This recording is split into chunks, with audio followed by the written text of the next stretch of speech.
a better life. Instead, African refugees and asylum seekers say they found unstable housing, precarious job prospects, and racism. It's documented in a new report by the United Way. Debbie Douglas was an advisor to that report. She's the executive director of the Ontario Council of Agencies Serving Immigrants. Debbie's with us on the line now. Good morning. Good morning. Very glad to have you here. I know your work revolves around helping newcomers to this country land on their feet. Were you surprised by the findings of this report? Not at all, unfortunately. We witnessed how, as African refugee claimants, asylum seekers came into Canada, here in Toronto, especially in the summer of 2023. For the first time, we saw refugees and refugee claimants sleeping on the ground on the sidewalks of Toronto. Ironically, outside of the central intake house for our shelter system. I think we all recognize that there is incredible pressures on our mainstream shelter system as houselessness crisis continues here in the city, but also in the broader Greater Toronto area.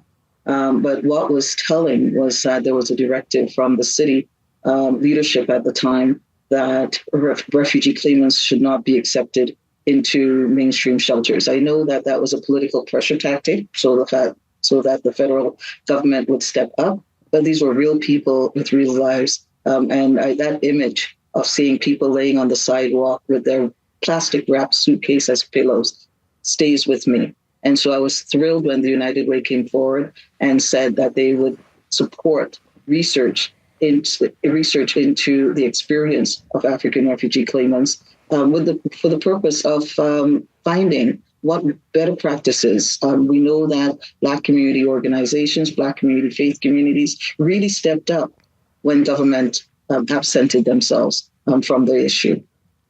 Housing is one key pillar to anyone's life and experience, and particularly for those newcomers to this country. Employment is another, and racism is a theme that's come up repeatedly in what newcomers told those putting this report together. How did they experience it when it came to employment?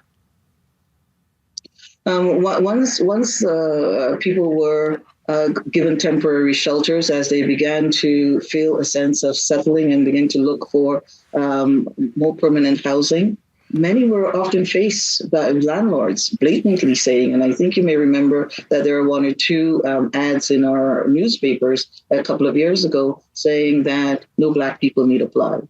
I think one of the subjects of the research talked about sitting in a job interview, and the interviewer saying, I know that you can do the job, but at this company, they're not hiring Black people. Now, the research report then calls for credential recognition, which we've been saying for years for all immigrants, not only refugees and refugee claimants, and certainly not only African and African-descended refugee and refugee claimants. But I think the issue is more than credential recognition. I think there were instances of anti-Black racism that was happening at every level. From their arrival, not being able to get into shelters, from being blocked from housing. And we know that we are in the middle of an affordability crisis as it comes to housing, to being able to find the most basic of jobs. And so they walked into a perfect storm. And this went on for months and months and months. We were glad to see the city eventually step up and begin to provide some supports. The city, as you know, have made whole many of the groups and organizations who found funds from their operating grants to be able to make that support. And so the city has attempted to make them whole. United Way was very present right from the start, helping to support organizations and some of the faith communities who are stepping up to ensure that there was food, that there were hygiene products and those kinds of things. And the community, I must say, the Black community truly stepped up, and I think for the first time recognized the important role that community has in helping to resettle those who are coming to Canada seeking protection. Was there an expectations gap between what newcomers thought life in Canada would be, what would be accessible to them from the get-go, and what reality they encountered? There may have been some of that, but I think if we looked at different populations of people who have come in, remember 2023 was also the tail end of the Ukrainian movement into Canada. And so as OCASI, we were working on both. We had two tables that had been set up, well supported by the provincial and federal government, well resourced. Community organizations were empowered and encouraged to provide support for Ukrainian refugees. The city of Toronto and the other Greater Toronto Area municipalities opened up hotels that they paid for Ukrainian and other refugees. And here comes African refugee claimants, many fleeing similar situations, situations of war, situations of egregious laws that criminalize sexuality as an example, turning to Canada. Who just a few years before were saying to folks from the U.S., please come into our country, we will protect you. And here they came seeking protection, and they were met with anything but a warm welcome by the state. So part of the response from the city has been to create a dedicated refugee shelter system. That work is still in progress, but it would include Toronto's first Black-led and Black-mandated shelter. What difference would that make? Well, let me take a step back. We were pushing for a shelter for refugee claimants. We have quite a robust refugee assistance program for those who are government sponsored, as an example. Refugee claimants tend to fall between the cracks between the federal and provincial government and municipalities, and the fight about who has jurisdiction and responsibilities and all of those kinds of things.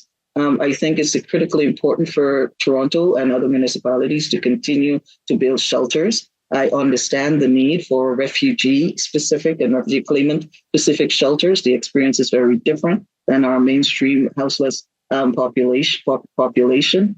Moving towards a Black-only shelter in terms of being able to provide culturally responsive services, to be able to respond to some of the